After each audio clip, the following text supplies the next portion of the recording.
Bonsoir à tous, bienvenue. Merci d'être avec nous sur France 3 Auvergne. Dernier rendez-vous de nos débats quotidiens avant le second tour. Dernière ville sur un plateau ce soir, Clermont-Ferrand.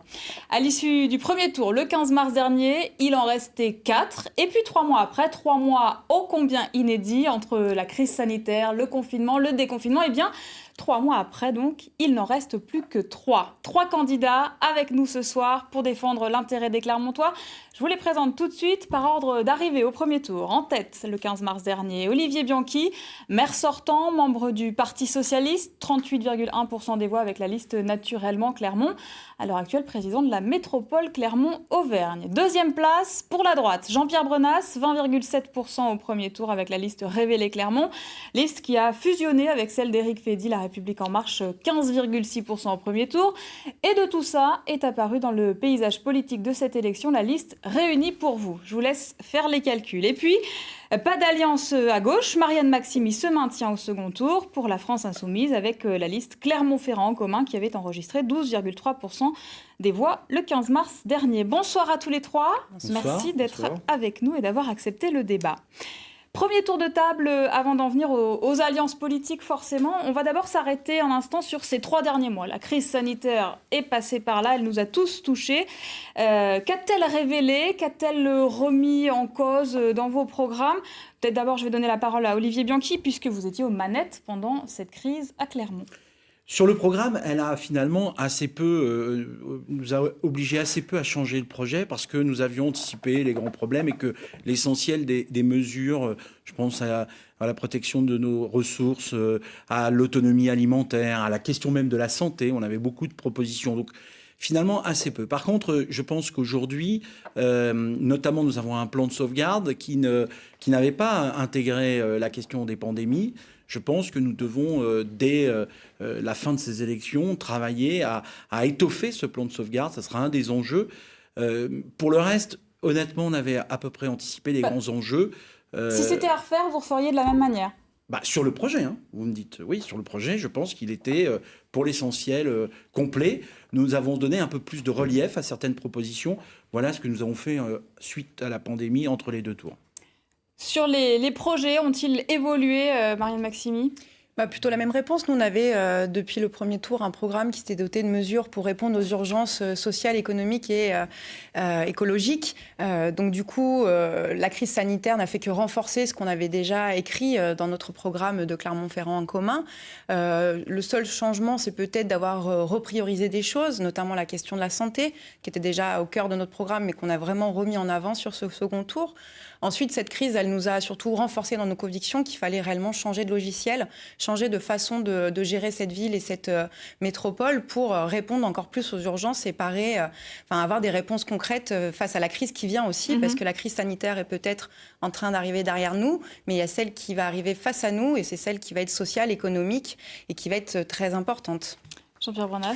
Oui, il y avait dans notre projet tous les fondamentaux, mais je crois que cette crise, elle a été un révélateur des insuffisances de notre ville et elle doit être un accélérateur en fait des transformations qui s'imposent aujourd'hui. Quelles insuffisances vous pointez du doigt? Eh bien, notre territoire n'était pas prêt à une telle crise. Nous avions 15 000 masques, ils ont disparu dans une inondation, je ne sais pas où d'ailleurs. Il faut se préparer à d'autres crises à venir. Notre territoire demain doit être résilient. On peut avoir des crises naturelles, catastrophiques du style canicule, inondation, on peut avoir des attentats, etc. Donc notre territoire doit être plus autonome, doit être résilient. Et en même temps, nous, élus, nous devons plus protéger nos concitoyens par rapport à ces catastrophes qui peuvent arriver, par rapport à une deuxième vague qui pourrait arriver, d'épidémie qui pourrait arriver cet hiver. Et donc pour cela, nous avons fait évoluer notre projet avec un projet qui vise à plus protéger les Clermontois dans leur emploi, dans leur santé et dans leur sécurité. Sur la gestion de la crise, Olivier Bianchi, particulièrement périlleux, exercice particulièrement périlleux en période de campagne, j'imagine. Enfin, de campagne plus ou moins, mais d'entre-deux tours. J'ai déjà eu l'occasion de le dire, ça ne m'a pas omnibulé parce que très vite, en fait, il a fallu prendre et endosser le costume de maire et abandonner le costume de candidat. Donc, j'étais pas toujours en permanence l'œil rivé sur ces élections, et heureusement d'ailleurs, parce que je pense qu'il fallait faire les choses avec sang-froid et Nous avons surtout essayé de rassembler la majorité municipale. On s'est réunis très souvent avec les élus à la ville. Tous les vendredis, j'animais le bureau des maires. Donc on prenait nos décisions ensemble. Je participais le samedi à la réunion des maires de grandes villes, tous les samedis. Ça nous a permis de faire remonter des choses. Parce que chaque samedi, à peu près, on avait un ministre avec nous pour échanger et donner un peu le sentiment des territoires. Donc, non, moi, je pense que ça a été un moment que nous avons géré avec sérénité, en collectif, c'est-à-dire avec l'ensemble des élus, et avec comme unique souci la question de la santé de nos concitoyens. C'était ça qui moi, m'omnibulait, c'était que mes décisions n'aggravent pas la crise, et que donc il y ait des continuités de services publics, que nos personnes âgées ne soient pas isolées, que les salariés de la ville puissent aller travailler dans des conditions qui les protégeaient. Voilà, c'était ça les grands enjeux de cette crise. Marianne Maximi, vous avez témoigné de votre investissement sur le terrain, dans votre travail notamment. Comment vous l'avez traversé cette crise et quel regard portez-vous sur la gestion ? Oui, moi, dès le lendemain des élections, j'ai repris une autre casquette, c'était celle d'éducatrice spécialisée en protection de l'enfance. Donc, effectivement, je suis retournée au travail. Comme toutes les personnes qui étaient amenées à travailler sans masque, sans moyens pour se protéger, ni protéger les personnes que moi j'accompagne. Donc, je l'ai vécu de l'intérieur, avec effectivement la peur au ventre au début, notamment. On ne savait pas si le virus était présent autour de nous. Et ça a renforcé, comme je disais au début, mes convictions sur ce modèle libéral qui a détruit en fait nos services publics. On a beaucoup parlé de l'hôpital et du manque de moyens, du manque de lits, du manque de soignants, du manque de masques aussi à l'hôpital. Moi, je l'ai vécu concrètement à mon poste, mais ça a renforcé aussi au niveau de l'impréparation de ce gouvernement, mais aussi de ceux qui se sont succédés avant. Il n'y avait pas de masques à Clermont-Ferrand, certes, mais il n'y en avait pas non plus dans les hôpitaux, il n'y en avait pas de masques ailleurs. Et ce qu'on voit, c'est que personne n'était prêt face à cette crise. Et il faut vraiment prendre les leçons de cette crise pour mieux se préparer et surtout remettre des moyens dans les services publics, remettre des moyens humains et au niveau du budget pour qu'on puisse faire face la prochaine fois qu'une telle crise nous arrive. Vous partagez le constat, Jean-Pierre Branas ? Oui, c'est pas forcément à cause du système libéral que le virus s'est propagé. Non, moi, cette crise, je l'ai vécue d'abord en tant que professionnel de santé, puisque je suis chirurgien-dentiste. J'ai pu dépanner un certain nombre de patients, bien que les cabinets soient fermés. J'ai mené un certain nombre d'activités. J'ai distribué des masques à des personnes isolées, précaires, à des associations caritatives. J'ai trouvé que le maire était très, très discipliné. Il a respecté à la lettre le confinement. On l'a pas beaucoup vu. On l'a vu un petit peu plus sur les réseaux sociaux. Et j'ai trouvé, par contre, que le 11 mai, donc quand on a pu déconfiner, il y avait une certaine impréparation. Au niveau des écoles, malheureusement, le personnel des écoles a subi pas mal de pression parce que les choses n'étaient pas prêtes. Sur les transports en commun, on aurait souhaité qu'il y ait plus de bus, plus de transports en commun, de façon à ce qu'il y ait moins de concentration de personnes à l'intérieur d'usagers. Et puis l'impréparation totale dans les pistes cyclables, les coronapistes. Alors là, ça a été le bouquet parce que ça a été fait, comment dirais-je, d'une certaine manière, à l'arrache. Moi, j'étais pour ces pistes cyclables de façon expérimentale. On va en parler des pistes cyclables un peu plus loin dans le débat. Olivier Bianchi, trop confiné, pas prêt, selon Jean-Pierre Branas. Le trop confiné montre qu'à l'évidence, Jean-Pierre Branas ne sait pas ce que c'est que le travail de maire. Quand vous additionnez les réunions et que vous êtes... Le maire, il est le coordonnateur des services, le coordonnateur des territoires avec la préfète 2 fois par semaine. Il n'est pas le saltimbanque qui distribue des masques. J'ai au contraire choisi dans cette période la sobriété. Je pense que les citoyens attendent de leur maire qu'il soit à la place qui est la sienne, c'est celle de chef qui dirige les manœuvres. Pas de celui du trublion qui se promène à distribuer des masques pendant tout le mois avec des photos pour faire bien. Allez, on va avancer un peu dans ce débat. L'avenir de Clermont est entre vos mains. À vous de choisir qui fera l'échappée dimanche prochain. Je laisse mon confrère de France Bleu se filer la métaphore cycliste, Emmanuel Moreau. Bonsoir à tous. L'un des 3 donnera le départ de la 14e étape du Tour de France, place de Jaude, le 12 septembre prochain. De quoi parler encore vélo. Véritable petite reine de cette campagne clermontoise où candidat rime pratiquement avec cycliste. Marianne Maximy et la France Insoumise auraient plutôt tendance à ne pas se fondre dans le peloton. Jean-Pierre Bronas et Éric Fédy ont eux décidé de prendre les relais ensemble pour le second tour, en roulant à droite. Un tandem qui espère bien remporter le sprint final face à un maire sortant largement détaché après le premier tour. Reste à savoir qui aura vent favorable et si dimanche, Clermont se prépare pour un nouveau cycle Bianchi. Alors, on va parler du nouveau cycle blanc. Ça vous a plu, Jean-Pierre Bronas? Eh bien, je vous donne la parole sur cette fusion, ce mariage avec Éric Fédy et La République En Marche. Ça avait plutôt l'air mal parti sur notre plateau au soir du premier tour. On se souvient de votre main tendue et du refus catégorique d'Éric Fédy. Qu'est-ce qui l'a fait changer d'avis? Qu'est-ce que vous avez fait comme concession pour le convaincre? Oui, le soir du premier tour, c'est vrai qu'il y avait un petit peu de tension dans l'air, c'est un peu normal, il y avait de l'électricité. Après, eh bien, nous avons respecté le confinement et lorsque nous avons connu la date du deuxième tour, nous nous sommes rencontrés. La crise sanitaire est là, la crise économique, la crise sociale, et nous nous sommes dit il y a deux solutions. Soit nous restons chacun dans notre couloir, soit on tente quelque chose ensemble. Pourquoi ? Parce que nous avons, lui et moi, une bonne connaissance du monde de l'entreprise. Notre territoire, au point de vue économique, doit être relevé. Et nous nous sommes dit, mettons les égos de côté, travaillons ensemble. Nos projets ne sont pas très éloignés l'un de l'autre. Et finalement, donc, nous sommes partis ensemble à travers un projet. Nous avons fait une liste commune. Et nous portons ce projet pour relever notre territoire, parce que la crise va être sévère. Et il y a urgence. Avec donc deux particularités nous concernant. Nous connaissons bien le monde de l'entreprise, nous avons des réseaux. Et puis la deuxième, c'est que nous avançons sans idéologie. En tout cas, vous vous êtes mis en retrait de vos partis l'un et l'autre. Oui. Vous avez le soutien ni des Républicains, ni de La République En Marche.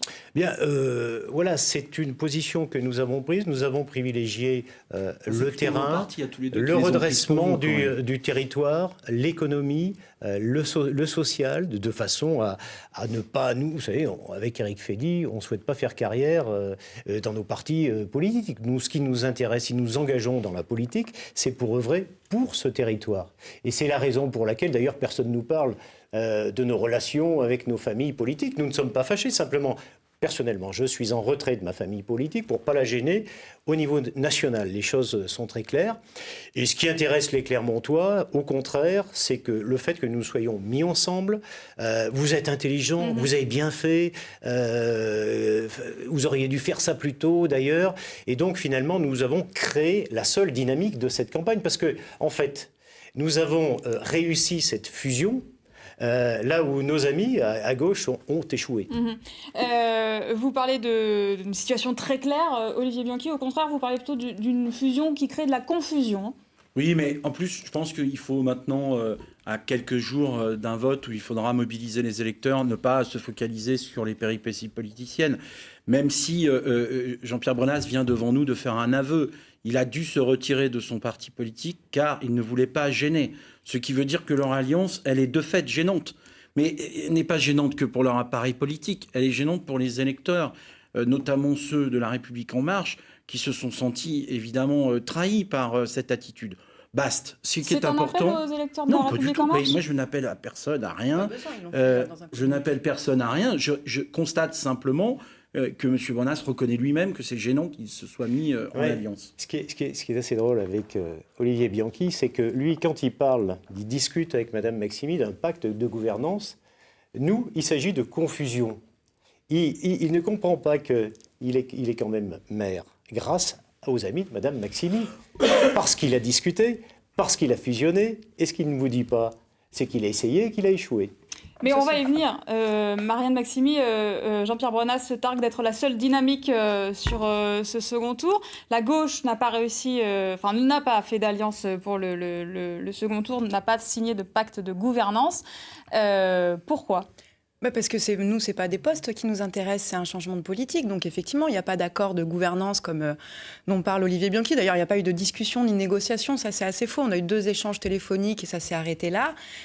C'est le choix d'Olivier Bianchi de ne pas reproduire justement ce qui s'était fait en 2014 pour faire barrage à la droite et à l'extrême droite. C'est de sa responsabilité, nous on en prend acte. Après, en ce qui concerne les dynamiques, alors Jean-Pierre Brennas dit qu'il y a une dynamique derrière lui. Moi, j'observe plutôt le contraire. J'observe effectivement que c'est une campagne qui est poussive, qui a du mal à décoller, se mettre en retrait, évidemment, quand la République en marche, quand les Républicains veulent être la première opposition à Emmanuel Macron et qu'on fusionne avec son candidat, c'est là, pour le coup, très, très compliqué à suivre. Et du côté d'Olivier Bianchi, effectivement, il n'a pas souhaité maintenir cette tradition, parce qu'il y a quelque chose de très clair derrière, c'est que c'est le report des voix de la République en marche qui souhaite, et pas celle de la gauche que je représente. D'ailleurs, il y a eu un communiqué qui est très clair des responsables de ce parti au niveau local, de la députée, qui appelle à faire barrage à la droite, donc à voter Olivier Bianchi. Donc nous, on sera la seule liste, et quand on parle de dynamique, qui sera sans soutien de Macron, évidemment. Donc c'est la vraie différence, je pense, entre nos 3 listes, c'est que nous, on veut s'opposer réellement au monde de Macron, à ce libéralisme qui détruit tous les services publics et nos quotidiens dans nos villes. Olivier Bianchi, donc vous faites le calcul Non, moi je ne fais pas de calcul. Et d'ailleurs, ce ne sont pas les paroles qui font que nous sommes opposants ou pas à Emmanuel Macron, c'est nos actes. La politique que nous avons menée avec les écologistes, avec les socialistes, avec les générations, avec les communistes, dans cette majorité depuis 6 ans, la défense des services publics, la question de l'émancipation par l'éducation, la priorité donnée à la culture et au social, la question écologique comme question centrale, évidemment que tout ça ne relève pas de la politique chère à Emmanuel Macron. Donc nous, c'est les actes qui prouvent notre réalité. Ce qui se passe, c'est que pour gouverner, il faut agir. Ma conviction aujourd'hui, c'est que ce que veulent les électeurs, y compris ceux de Marianne Maximy, c'est que nous transformions la société, que nous combattions les inégalités sociales, que nous luttions contre le réchauffement climatique. Et pour ce faire, il faut s'engager. Il faut mettre les mains dans le cambouis, pour dire les choses un peu trivialement. Il y a des endroits où on le fait, la France Insoumise et le Parti Socialiste le font, mais dans des endroits où la France Insoumise accepte de gouverner avec nous. Je l'ai toujours dit. Sur des bases politiques claires. Ils doivent venir, ils ont vocation un jour à gouverner à nos côtés, à gouverner, pas à être dans l'opposition. Mais après, c'est un vrai débat, pour le coup, politique. On a des désaccords de fond sur la question notamment des budgets, de la façon dont ils sont proposés et gérés. Quand il dit que c'est pas du Macron, c'est quand même vous qui avez déclaré avoir fait du Macron avant Macron. Non, mais il faut rappeler le contexte de cette intervention. Oui, c'était il y a 2 ans. Alors aujourd'hui, il n'y a pas de liste Macron, il n'y a plus de liste Macron, donc il n'y a pas de souci. De ce que nous faisions à la métropole, Macron avec Macron maintenant. Moi, ce que j'observe, c'est qu'il y a des idées, effectivement, qui sont développées dans cette campagne. C'est en campagne électorale. Donc d'un coup, il y a des valeurs de gauche qui s'affirment. Moi, ce que j'attends de voir, c'est la suite. La cogestion gauche-droite à la métropole, ça fait pas partie de nos valeurs politiques à nous. Et donc, il y a des désaccords de fond. Et moi, c'est pas des postes qu'on veut. Ça, on le répète. On n'est pas là pour aller prendre des postes et gérer avec des désaccords politiques. Donc, on préfère effectivement se maintenir, être présent et défendre notre programme pour réellement prendre cette ville et réussir à imposer une autre politique, à changer réellement de façon de gouverner cette ville. On va rentrer dans le concret, mais je redonne la parole une dernière fois à M. Brennas. Oui, moi, si vous voulez, j'ai réussi le rassemblement. D'abord avec Michel Franger, ensuite avec les sociodémocrates, avec Mireille Lacombe, qui était vice-présidente du conseil départemental, ensuite avec Éric Fédy, La République En Marche. Ça fait sourire vos adversaires. L'ensemble des c'est une coalition que je représente, et ça les fait sourire, mais ils sont divisés. Et la simple configuration de ce débat montre bien qu'il y a au minimum une force majoritaire qui ne souhaite pas reconduire le maire sortant. C'est ça la réalité. Vous gagnez, vous. On est bien d'accord. Mais vous voyez, Marianne Maximy, elle a le mérite de la cohérence au moins. Je ne partage pas grand-chose avec elle, mais au moins elle est claire, c'est la gauche. En revanche, Olivier Bianchi, il représente un système. Je ne critique pas la personne que je respecte, mais il représente un système qui fait que notre territoire est immobile. C'est le statu quo. C'est pour cela que nous avons le revenu par habitant l'un des plus faibles de France. que nous avons une démographie stagnante et que notre territoire n'est pas attractif quand il y a des investissements étrangers. Ils se font tous sur Rhône-Alpes et nous, en Auvergne, nous n'avons rien. Et c'est la raison pour laquelle il faut faire bouger les choses sur ce territoire. Allez, faisons bouger les choses. Revenons au terrain avec ce thème qui est apparu dans vos documents de campagne du second tour. Vous l'avez déjà évoqué lors du premier tour de table. Je veux parler de la santé, relativement absente, en tout cas très discrète dans vos mesures annoncées au premier tour. Et vous faites tous maintenant des propositions sur le sujet. Forcément, le Covid est passé par là. L'accès aux soins, mais aussi la solidarité. Qu'est-ce que vous mettez sur pied, Marianne Maksimy ? C'est pas quelque chose qui est arrivé au deuxième tour. C'était bien inscrit dans notre programme dès le premier tour. Moi, je m'inscris aussi dans une tradition, celle d'Alain Lafont, qui était lui-même médecin et qui défendait réellement un accès à la santé de proximité et qui luttait contre les déserts médicaux. Force est de constater que depuis son décès, dans le quartier où il exerçait, les Vergnes, il n'y a pas de médecin généraliste qui s'est installé.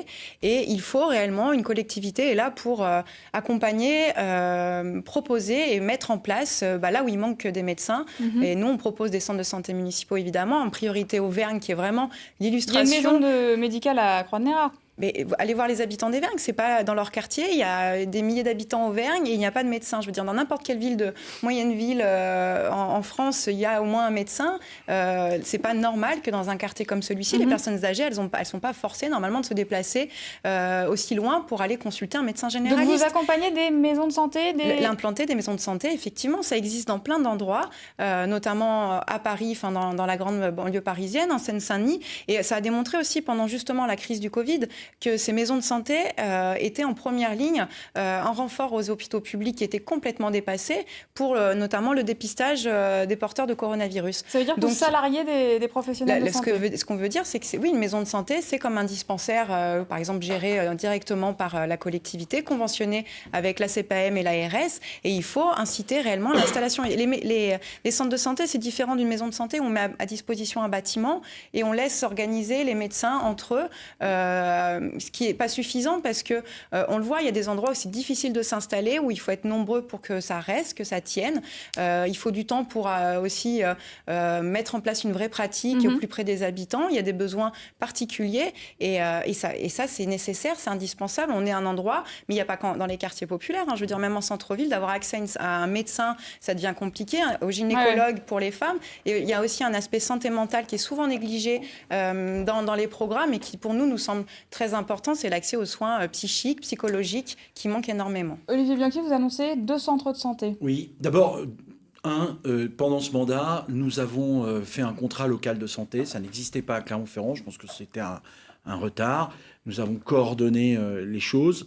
Nous allons d'ailleurs faire un volet sur la santé mentale parce que je suis d'accord sur cette analyse qu'il y a aujourd'hui un problème notamment sur la psychiatrie dans notre pays, qui a des conséquences dans l'espace public, puisque le manque de lits, ça a des enjeux qui concernent évidemment une ville et évidemment nos concitoyens.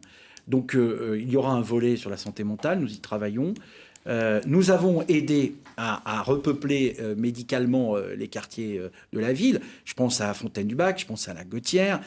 Donc il y a eu des expériences, mais il y a encore des quartiers, évidemment, où nous avons besoin de rapprocher les populations de l'offre médicale. Le centre de santé, les 2 notamment, il y en aura un à Auvergne. J'ai d'ailleurs déjà dit qu'il s'appellerait Alain Lafont. Donc je continuerai à tenir évidemment cet engagement. Et puis nous avons une proposition qui me semble intéressante, qui a été opérée et testée dans certaines communes de la métropole, qui est la commande groupée de mutuelles.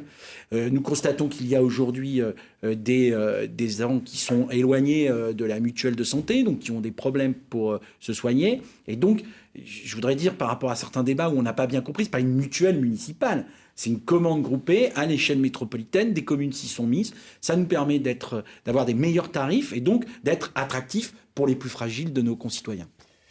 Jean-Pierre Branas. Oui, je connais un petit peu le domaine de la santé. Si ça ne marche pas, ces maisons de santé, parce que ça fait longtemps qu'on nous les annonce.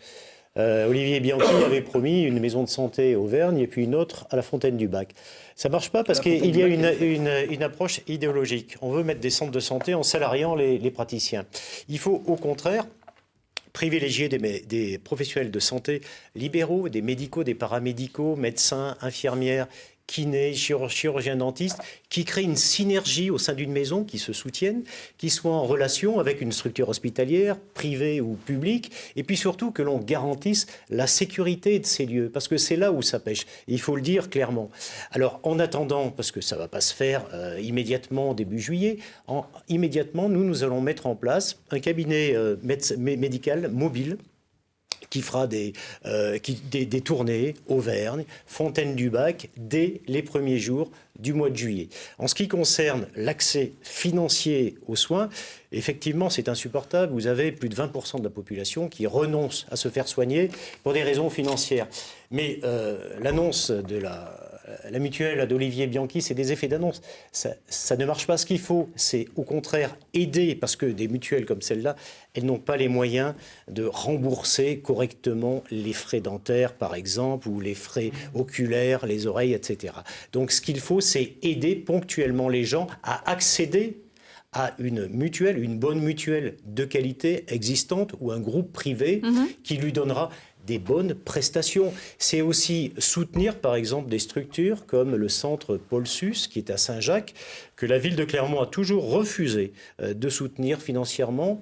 Une structure avec des professionnels de santé libéraux, bénévoles, qui viennent à la retraite souvent et qui offrent des soins comme ça. Et jamais la ville n'a accepté de mettre un centime dans ce soin. Et ces centres, il faut les multiplier parce qu'il y a un certain nombre de professionnels de santé qui arrivent à la retraite. Ils sont logés chez qui, M. Brenas ? Ont des compétences toujours et qui peuvent rendre service. Donc, nous disons très concrètement, oui, il y a des vraies solutions financières, mais attention aux effets d'annonce quand même. Monsieur Bianchi, une réponse ? Non, mais Monsieur Brenas mélange des choses. Sur ce centre, il y a des accompagnements. Je suis un fondateur du centre. Mais il y a des accompagnements, vous savez bien chez qui vous êtes logé. Vous avez un terrain et un lieu qui est notamment en liaison avec un certain nombre de structures qui sont en lien avec la ville. Qu'est-ce que ça veut dire en liaison avec des structures, en liaison avec la ville ? Non, en lien avec la ville. Oui, mais écoutez. Il faut être clair. Si vous annoncez aujourd'hui que la ville soutient le centre Paul Sus, il faut expliquer comment. Mais on ne le soutient pas financièrement directement, vous avez raison. Mais je vous dis qu'il y a des liens et vous le savez bien. Mais on ne les connaît pas, ces liens. Et c'est bien, c'est que M. Brenas ne fait pas d'idéologie, mais dans son discours, vous remarquerez que c'est toujours le privé qui veut mettre en place. Donc il y a quand même... Parce que... ça démontre bien le contraire. Je ne veux pas polémiquer là-dessus, Madame Mariani, mais simplement, je crois que les Français sont attachés au choix de leur médecin. Pourquoi ? Parce que quand on choisit son pharmacien, quand on choisit son infirmier, eh bien, c'est quelque chose de très personnel, on lui fait confiance. Quand on subit le choix du praticien qui va vous soigner, la confiance est différente. Et la qualité de l'acte médical de subir le praticien qui va nous suivre. est fonction de la confiance qu'on lui met. C'est tout, mais ça c'est... peut-être que pour vous c'est un petit peu différent, mais c'est la grande majorité des Français qui sont attachés à ce système libéral de santé. Avançons dans le débat. Je voulais qu'on parle du commerce, du tissu économique, profondément fragilisé forcément par cette période de crise sanitaire. Quelles sont vos propositions de soutien en la matière aux commerçants, aux entrepreneurs clermontois ? Qui s'y colle ? Olivier Bianchi. Je veux bien commencer. D'abord, il faut dire qu'il va y avoir plusieurs temps dans cet accompagnement. Il y a eu ce plan d'urgence que nous avons adopté avec les maires de la métropole. Il y aura demain certainement des efforts à faire encore en septembre et en octobre. Et puis, je l'ai déjà dit, je pense qu'en matière économique, nos entreprises vont beaucoup souffrir sur 2021. Et donc, il y aura certainement, là encore, des accompagnements à faire. Et des accompagnements qui seront certainement plus tendus pour tout le monde, puisque, évidemment, nos ressources fiscales risquent de baisser s'il y a beaucoup de gens qui sont au chômage, d'entreprises qui ferment, etc. Nous, notre projet, il est à la fois de soutien et d'accompagnement adossé au plan régional. Nous avons mis des moyens financiers. C'est environ 3,6 millions d'euros entre la ville et la métropole. Mais nous avons aussi fait des aides de relance avec des chèques pour les familles les plus modestes, avec l'espoir, enfin en tout cas l'organisation, pour qu'elles le dépensent dans les commerces de proximité du centre-ville. Nous avons géré, par exemple, pour les cafés, cette aventure de l'urbanisme tactique et l'élargissement des terrasses. On a décidé de les exonérer des tarifs des terrasses jusqu'à la fin de l'année prochaine, donc jusqu'en décembre 2020. Donc voilà, il y a un certain nombre de projets. environ, pour la première tranche, 3,6 millions d'euros entre la métropole et la ville, à la fois de soutien, d'accompagnement et de relance de l'économie. Oui, on ne va pas se battre sur les chiffres. Nous, notre projet est un petit peu plus ambitieux, notamment en matière financière. 3 propositions. La première, ce sont des aides directes pour nos entreprises locales, notamment les petites entreprises, pour leur éviter de licencier. Ça existe déjà. Des aides directes financières ou bien des prêts sous forme d'emprunts remboursables à taux zéro. La deuxième action, c'est d'accélérer la commande publique, accélérer la mise en place de notre projet pour Clermont, la réalisation de pistes cyclables, des bornes de recharge, les grands travaux d'urbanisme. Et le troisième axe, c'est la préférence locale, territoriale, métropolitaine. C'est de faire en sorte que ce soit nos entreprises ici, nos entreprises clermontoises, qui puissent remporter ces marchés. Et comment nous allons faire ça? Dans le respect de la loi. Nous allons chaque année, à l'automne, réunir les entreprises et je leur indiquerai mes priorités en matière de politique pour l'entreprise. À savoir, je souhaite, par exemple, que les entreprises intègrent dans leur contingent un certain nombre de pourcentages de formation, de gens qui sont éloignés du marché du travail, des critères de circuit court, des critères environnementaux. Et s'ils intègrent ces critères, ils remporteront ces marchés. Et je souhaite donc que tous les grands travaux sur Clermont soient réalisés par des entreprises clermontoises et à l'échelle du quartier, que ce soit des jeunes du quartier qui travaillent dans ces entreprises. Marianne Maximi? Sur le commerce, la difficulté, elle ne date pas non plus de la crise du Covid. On sait que le commerce de proximité a du mal dans notre ville. Nous, on est plutôt pour aussi prendre le problème dans l'autre sens, c'est-à-dire faire en sorte d'arrêter d'étendre les grandes zones de commerciales qui font concurrence au commerce de proximité en centre-ville, arrêter les grands centres commerciaux qui ne sont pas des commerces forcément justement de proximité utile au quotidien et aider à l'installation. Et après, il y a des leviers, le droit de préemption pour organiser justement l'offre commerciale de proximité dans notre ville, des aides à l'installation.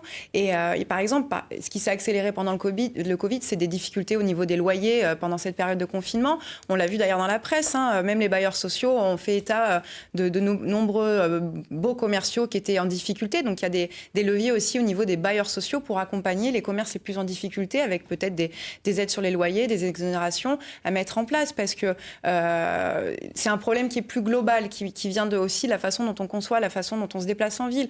Jean-Pierre Brenas propose la gratuité du stationnement. Nous, on propose de rendre des grandes zones piétonnes, notamment en centre-ville, pour aider les commerçants, parce qu'on l'a vu dans d'autres pays, notamment en Espagne, le modèle des villes espagnoles sur les zones piétonnes, ça a fait développer le commerce de proximité. Avant d'en venir à la mobilité, juste comment vous faites pour exonérer de taxes c'est une décision qui peut être prise par les bailleurs. Ça a été fait d'ailleurs dans d'autres villes.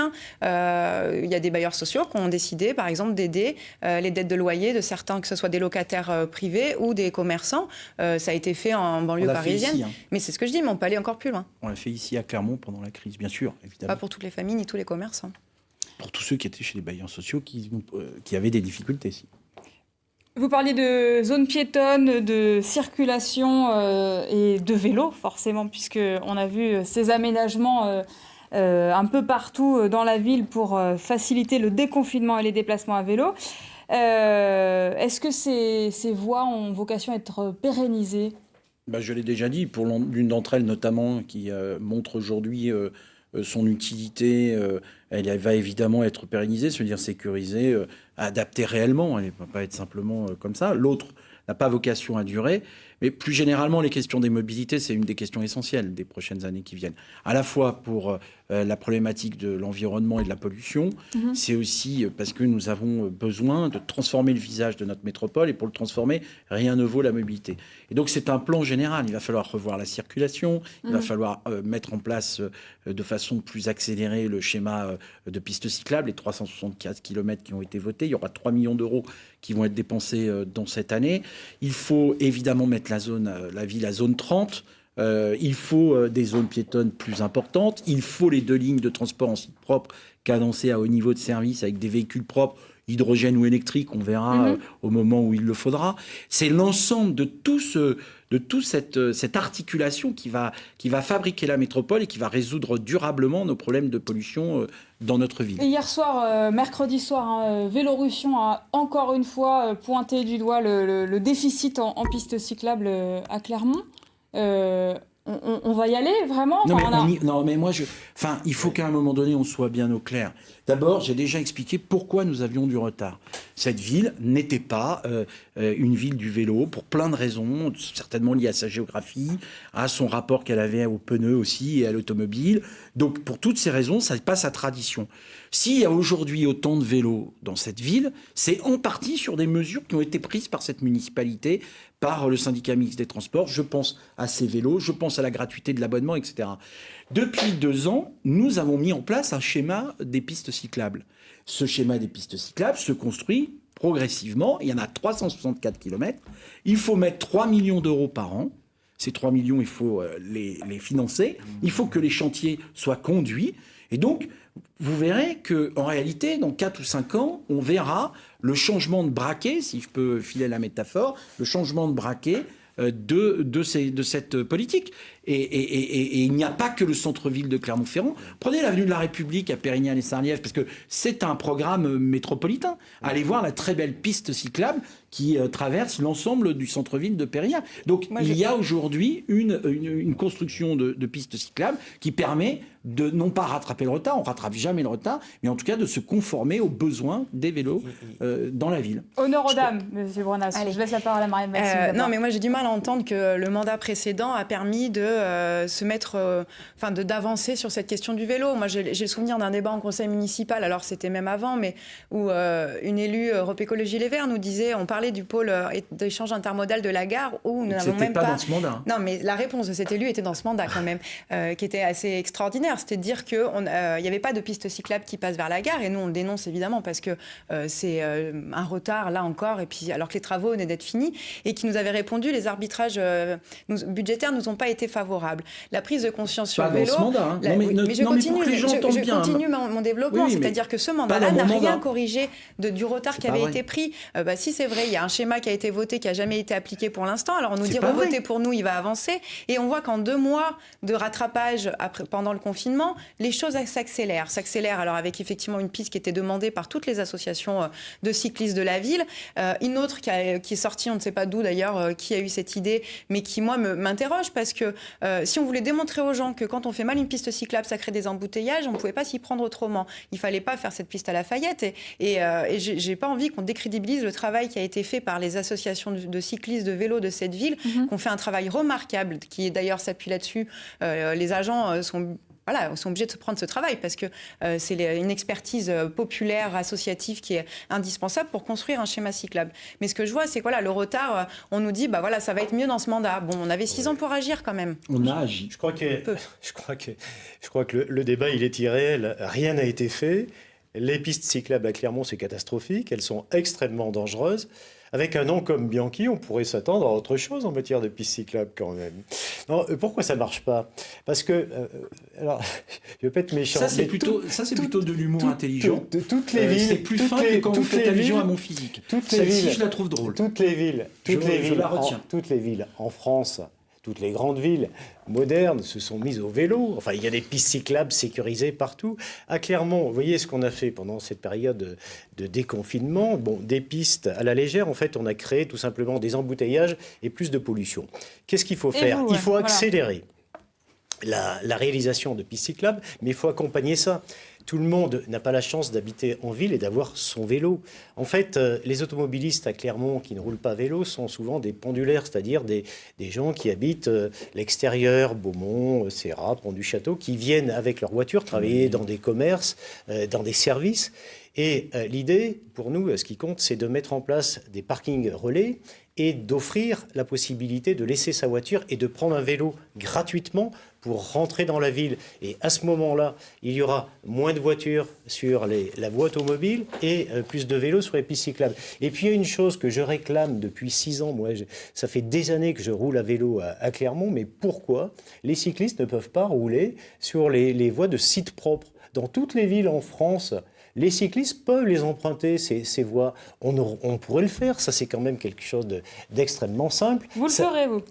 Ah oui, complètement, avec l'accord, en discussion, en concertation avec les agents et les chauffeurs de la T2C. Mais je crois qu'il faut engager un dialogue à ce niveau. Il faut savoir ce qu'on veut. Vous savez, moi, la ville verte que je veux, je porte un pacte écologique. Ouais. Et ça, c'était un projet fort d'Éric Fédy, que je porte également. Mais je veux le construire en concertation. Pourquoi ? Parce que la ville verte que je porte pour demain, eh bien, cette ville, elle doit se faire en concertation. Elle doit être co-construite avec la population et avec les principaux intéressés. Pourquoi ? Parce que ça suppose des changements d'habitude, et ces changements d'habitude, pour les accepter, il faut les décider. On va écouter juste la réponse d'Olivier Bianchi. Petite précision, quand vous dites les vélos vont pouvoir rouler sur les voies de tram, sur les voies de bus, non, c'est ça ? pas sur les voies de tram. Non, ça c'est interdit. Je parle de voies de bus de sites propres. Ça, c'est à Paris, vous allez dans les grandes villes. Vous avez raison. Et c'est quand même... Vous en connaissez beaucoup des sites propres non-tram sur la ville ? Ça permettrait de développer le vélo, parce que pourquoi le vélo ne se développe pas à Clermont ? Pourquoi il y a seulement 2% de transport à vélo à Clermont ? Eh bien parce que c'est dangereux, parce que M. Bianchi, pendant les 6 années passées, n'a rien fait pour le vélo, et par contre, il va tout faire, bien entendu, sur les 6 années qui viennent. S'il était élu, mais il ne le sera pas. Olivier Bianchi ? C'est bien la correction, parce que sur le tram, c'est hors de question, et c'est pas comme ça partout, pour des raisons de sécurité, d'abord des vélos, évidemment. Mais si c'est si difficile à Clermont-Ferrand d'en faire sur ces fameuses lignes de bus en site propre, c'est qu'elles n'existent pas, M. Brenas. C'est-à-dire qu'évidemment, à Paris, vous avez un couloir de bus, vous avez tous été à Paris, on en a très peu des pistes, des voies de bus en site propre, hors circulation sur Clermont-Ferrand. Mais vous connaissez l'avenue Carnot, mais je ne vous dis pas que vous n'en avez pas. Je vous dis que vous en avez très peu. Vous en avez un peu entre la pyramide. Entre la pyramide et l'école des Beaux-Arts, vous en avez un petit peu à Carnot, mais globalement, vous n'en avez pas. C'est pas une réponse. Mais ça veut dire que si vous décidez... Non, mais si, parce qu'il faut être très concret. Si vous dites qu'aujourd'hui, votre schéma de développement des pistes cyclables va passer par l'utilisation des 4 ou 5 kilomètres de bus en site propre qui existent, on ne va pas aller très loin. Ne donnez pas de leçons en matière de pistes cyclables. Vous n'avez strictement rien fait. Il y a un plan sur 10 ans. Le plan de 10 ans, nous allons le faire en 5 ans. C'est-à-dire que chaque année, nous allons faire le double de kilomètres de pistes cyclables parce que c'est une question de sécurité. Et vous savez pourquoi ça ne sera pas possible, M. Brenas, pour parler sérieusement ? Parce que, imaginons, vous avez l'air d'y croire, que vous allez avoir à gouverner cette ville. Les marchés publics, faire 3 millions d'euros, c'est que nous faisons aujourd'hui. Il faut lancer les marchés, il faut avoir les entreprises, et il faut les réaliser, ces travaux, dans une année. C'est des kilomètres et des kilomètres. C'est en fait un schéma, si vous l'aviez lu quand on l'a mis en débat à la métropole, qui a été travaillé avec des experts, qui disent voilà ce qu'on est capable de faire. Alors effectivement, on peut accélérer, notamment sur les points noirs, je l'ai déjà dit aux associations de cyclistes, je pense que là, il y a des priorités à faire et on peut accélérer les choses. Mais globalement, faire croire aux gens que vous allez faire, au lieu de 3 millions par an, ce qui est prévu dans le schéma, 6, et que vous allez pouvoir avoir le temps de le faire en 12 mois, c'est raconter des bobards. Ça s'appelle le principe de Peter. C'est-à-dire qu'il est au maximum de sa compétence, il ne peut pas faire mieux, et il considère que les autres ne pourraient pas faire mieux. Eh bien, moi, je dis exactement le contraire. De Marianne Maximi sur le sujet. Sur souvent une population qui est très oubliée dans le débat politique. Quand on nous dit qu'il y a eu une grosse volonté avec le C-Vélo, la gratuité, bon, effectivement, il y a eu c'est très bien la gratuité des C-Vélos. Moi, ce que je voulais faire remarquer, c'est qu'il y a des quartiers qui ont été complètement oubliés de cette politique d'accès au vélo. Je pense au quartier nord de Clermont. Il n'y a pas de station C-Vélo dans les quartiers nord de... elles vont arriver, mais c'est un signal quand même politique. Oui, mais c'est une politique à l'échelle métropolitaine. On a fait aussi d'autres villes. Bianchi, c'est un endroit plat, c'est un endroit où les gens font du vélo, qu'on le veuille ou non, un endroit qui est plutôt adapté pour la pratique du vélo, justement. Et moi, ce qui m'inquiète, c'est qu'on a une vision de la ville qui est à la fois centre-villiste dans le débat, parce qu'on nous parle souvent du centre-ville, et c'est pas là où il y a que où les gens se déplacent que à vélo. Il y a d'autres endroits où le vélo est pratiqué. L'autre jour, on était à Auvergne et pendant la campagne, on faisait justement rendait hommage à Alain Lafont parce que ça faisait 2 ans qu'il était décédé. Et on était à vélo et beaucoup de jeunes sont arrivés avec leur vélo et demandaient des outils pour réparer. En fait, on a installé un atelier vélo sur la place des Vergnes parce que la pratique du vélo y est répandue, mais il n'y a rien pour la faciliter, pour qu'il y ait de la réparation et pour se déplacer en sécurité et gratuitement aussi avec ceux qui n'ont pas l'équipement nécessaire. Il y a des pistes, mais elles ne sont pas valorisées. J'ajoute que nous proposerons l'aide à l'achat de vélos électriques, parce que Clermont, forcément, ça monte, et pour faciliter l'usage du vélo, donc il y aura une aide à l'achat de jusqu'à 300 €, et que nous créerons une piste cyclable qui partira de la place de Jaude jusqu'à la rivière Allier, une piste cyclable familiale et sécurisée qui doit nous mettre la baignade à 35 minutes de la place de Jaude. Allez, on va poser les vélos. Dernier thème, on a 3 minutes pour en parler. Peut-être la sécurité. Le maire encadre bien sûr la police municipale. Quelles missions lui confierez-vous? Avec quels moyens? Je crois qu'il y a un vrai problème, un frein idéologique. Alors on nous dit que ce n'est pas ma compétence, donc on ne traite pas la sécurité à Clermont. C'est très grave de dire ça. Nous, ce que l'on souhaite, c'est augmenter le nombre de policiers municipaux, pas pour faire un Clermont sécuritaire, mais pour avoir une présence policière de jour comme de nuit. La présence policière de jour, eh bien, c'est une police qui se rapproche de la police de proximité, pour nouer des liens avec la population, pour rassurer. Et la police, la nuit, qui pourrait être armée la nuit, parce que je ne souhaite pas envoyer de policiers municipaux en culotte courte, notamment si l'on met en place des synergies avec la police nationale ou avec les autres polices d'ailleurs communales de la métropole. Donc une police armée sur la base du volontariat avec une formation très poussée, bien entendu, mais il faut véritablement résoudre ce problème de l'insécurité qui est croissante à Clermont, parce qu'il y a un vrai problème, et pas seulement l'insécurité, les incivilités du quotidien, parce qu'il y a des arrêtés municipaux dans cette ville qui ne sont jamais appliqués. Olivier Bianchi? C'est faux. D'abord, l'activité de la police municipale. Je recherchais quelques chiffres clés parce que, comme on raconte tout et n'importe quoi, je pense que de temps en temps, c'est important de le rappeler. Quand je suis arrivé, il n'y avait pas de caméra dans cette ville. Il y en a aujourd'hui 80. C'est un budget d'1,3 million qui a été décidé. Ces policiers font un travail remarquable. Plus de 5155 contrôles radars dans la ville sur la question de la vitesse. 750 verbalisations pour stationnement sur emplacement handicapé. Je parle d'une seule année. Il peut réciter je réchiffre. Le problème, c'est que les Clermontois, pour traverser la place de Jaude, ils ont peur. Une femme a peur le soir. Oui. On va commencer par l'éclairer. Est-ce que c'est possible? Moi, vous savez, moi, en tant que chirurgien dentiste, je vois de plus en plus des jeunes qui se font tabasser. Laissons terminer M. Bianchi et après Marianne Maximi. Il faut sortir de ces notes parce que...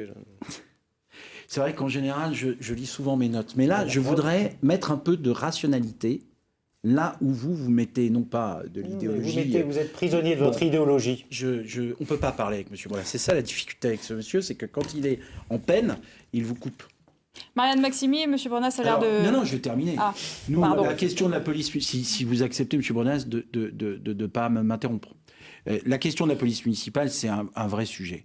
Ils font un travail qui est celui de la tranquillité publique. Nous faisons un travail de coordination avec la police nationale et la justice. Nous avons un conseil local de protection et de lutte contre la délinquance. Tous ces dispositifs existent. Nous avons une réunion toutes les 3 semaines entre la préfecture, le directeur départemental de la sécurité publique et les autorités municipales. Tout ce travail existe. Mais ce qui se passe aujourd'hui, c'est qu'il y a un lien social qui se délite. Il y a des incivilités qui montent. Et donc, il y a besoin que la police municipale continue à être renforcée en effectifs et qu'elle puisse travailler jusqu'à 21h. Marianne Maximi. Alors oui, moi sur la question de la tranquillité publique, qui est la compétence d'une ville et non pas la sécurité, nous on est pour aussi, c'est pas que la question de la police municipale justement, on pense qu'il faut remettre de l'humain, il faut remettre du lien social, il faut remettre des gens en présence, il faut des concierges dans les immeubles, il faut des éducateurs de prévention spécialisés, il faut des médiateurs, il faut effectivement des meilleurs éclairages, il y a plein de leviers différents aussi pour apaiser les choses dans la ville, pour permettre à chacun d'y vivre tranquillement. On parlait tout à l'heure de la psychiatrie qui est quand même... effectivement, il y a des fois de l'insécurité qui peut être vécue, mais parce qu'il y a aussi tous les dispositifs qui existaient avant qui permettaient d'accompagner les gens en grande souffrance, qu'elles soient psychiques, puis la grande précarité. Et tout ça a été complètement détruit par les gouvernements qui sont succédés. Je vous coupe, mais je vous redonne la parole. La fin approche et je vais vous demander à chacun de conclure. Vous avez une poignée de secondes pour convaincre une dernière fois les Clermontois. Olivier Bianchi. Nous sommes à 4 jours d'une élection importante. L'abstention risque d'être forte.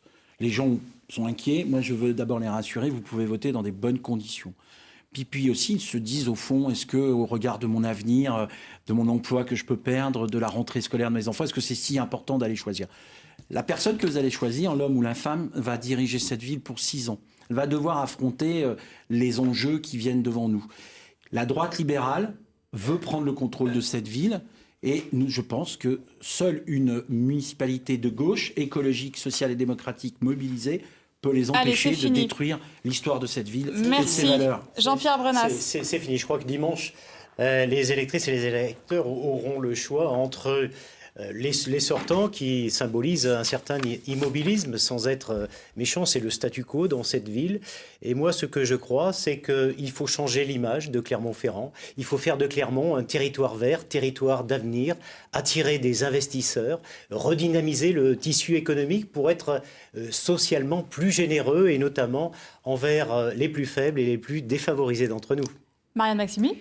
Écoutez, moi je conduis une liste qui est citoyenne, donc moi ce que je vous propose c'est de faire entrer les habitants et les habitantes de cette ville au conseil municipal, leurs besoins et leurs intérêts, défendre réellement les classes les plus populaires, celles et ceux qui vivent de leur travail, et pour qu'ils soient entendus et que les budgets soient redéployés dans l'intérêt général, et face aux déclinaisons du libéralisme qui soit de la droite dure qu'incarne Jean-Pierre Brenas ou de la gauche molle de Olivier Bianchi, je vous permets de choisir une liste citoyenne avec Clermont-Ferrand. Et c'est là-dessus qu'on va se quitter. Merci à tous d'avoir répondu présent. Merci de nous avoir suivis. On se donne rendez-vous dimanche soir, le 28 juin, à partir de 20h, pour débriefer ce second tour des élections municipales. Restez avec nous dans quelques instants. Le 19-20 arrive. À très bientôt. Bonne soirée.